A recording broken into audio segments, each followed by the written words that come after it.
if I told you that we are living in a virtual world or another reality of existence? Hello, my name is Brian Henderson, and I'm here to talk to you about the possibility of living in a simulated universe.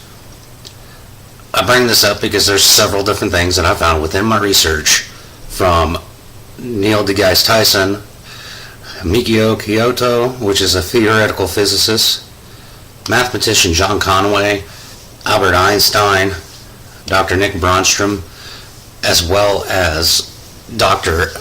James Gates Jr., who has found binary code in the very fabric of space-time.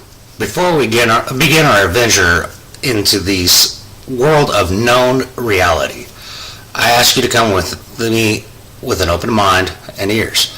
Gives you a chance to have the opportunity to see the points of views of all the theoretical physicists that are possibly out there that have immersed themselves in a different form of thinking within this reality.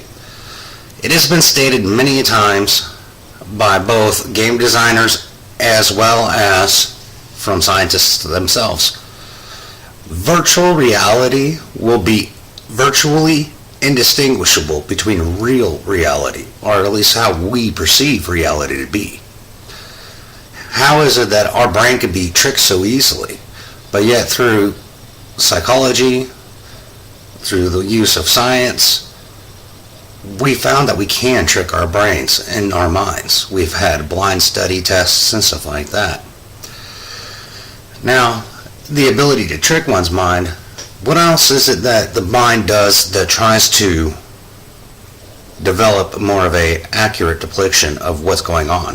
When the brain doesn't know something, it tries to fill in the gap.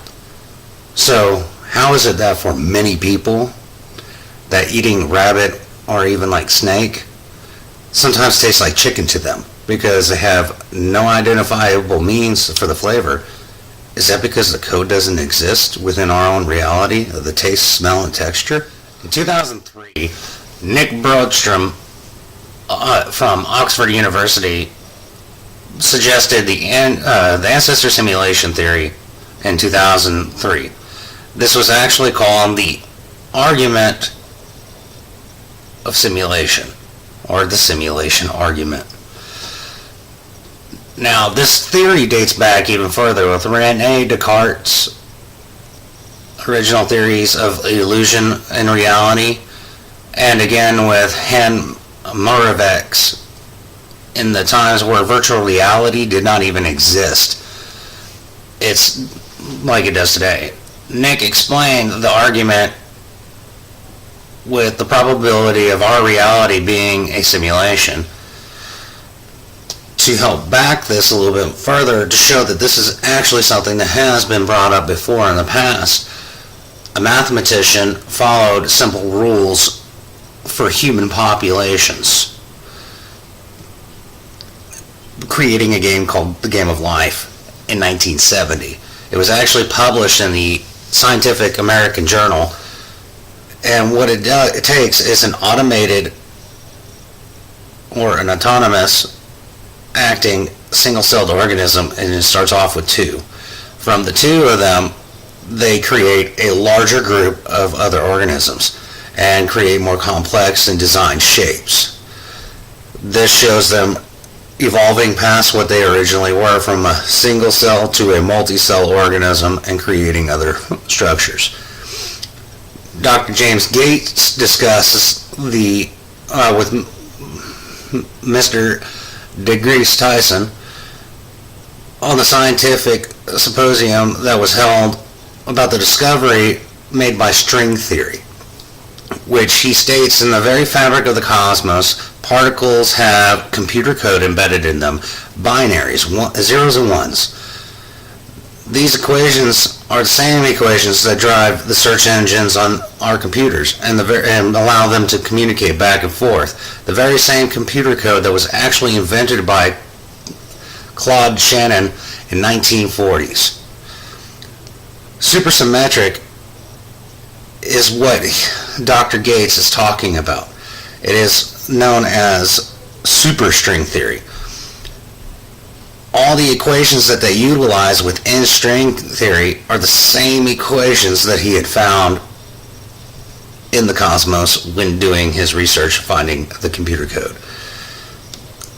So the question is, are we in some type of matrix or simulation that we're unaware of? So we know that psychology and neuroscience have described moments where the brain can be tricked through like false memories, inputted information where things should have been or should not have been, also known as like the Mandela effect, where a lot of people thought that Mandela died in the early 80s when he died in 2013 from normal health problems. So taking what we know from these statements, these are different types of paradoxes that could help explain the possibility that we are in a simulation. In the works of Albert Einstein until his death, he was working on a theory called the theory of everything, or the unified theory, which modern scientists like James Gates and Michio Kaku, two well-renowned theoretical physicists, helped develop string theory and continually work with it to describe everything that does tie into everything. In this, he had led to the theory of simulation, or the multiverse theory. Take a look at it from a game designer's perspective. Many of you know what Legends of Zelda is, Breath of the Wild. You as Link see more enriched details and saturation in front of you and less details in a span of 45 degrees from your observable point. What happens to the world outside of that view? In the game reality, they do not exist. They disappear until you look at them, and then they reappear, pop back into existence, rendered in more detail as the things that you were looking at originally, as you turn, become less detailed and eventually disappear. Experiencing deja vu, which many of us have had before at some point in time, we find that we retain bits. Is this what we find? Is we retaining bits of previous code that was originally inputted into us and then reset like a game? That would explain a deja vu moment where you've been in that situation once before. The idea of this theory has many in the scientific community questioning the very concepts of reality.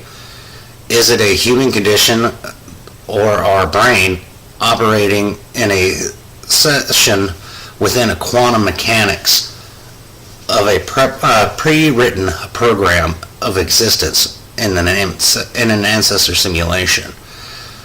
When it came down to Stephen Hawking himself even believed the idea prior to his death that we were living in a simulated universe.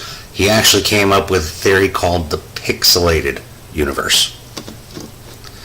So my question for you is, are you going to take the red pill or the blue pill?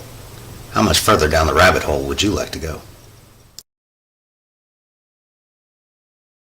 So in conclusion, given the information provided within the video, I ask you to question your own sense of reality. Is perception an illusion or a true reality? We know the mind can be tricked with experiments like the blindfold test, where you smell something and eat something completely different, but yet it tastes what you smell. We also know the wonderful VR technologies that we do have today, the 4D and the 5D experiences that are currently in studios like Universal Studios and most theme parks.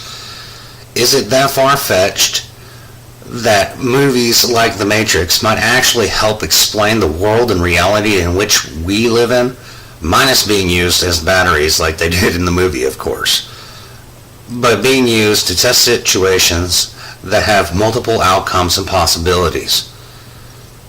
So hopefully you have come here with an open mind and open ears, wanting to see the probability of a theory that is almost absolute in the very fabric of the cosmos. And I hope I helped change your very thought of what reality is.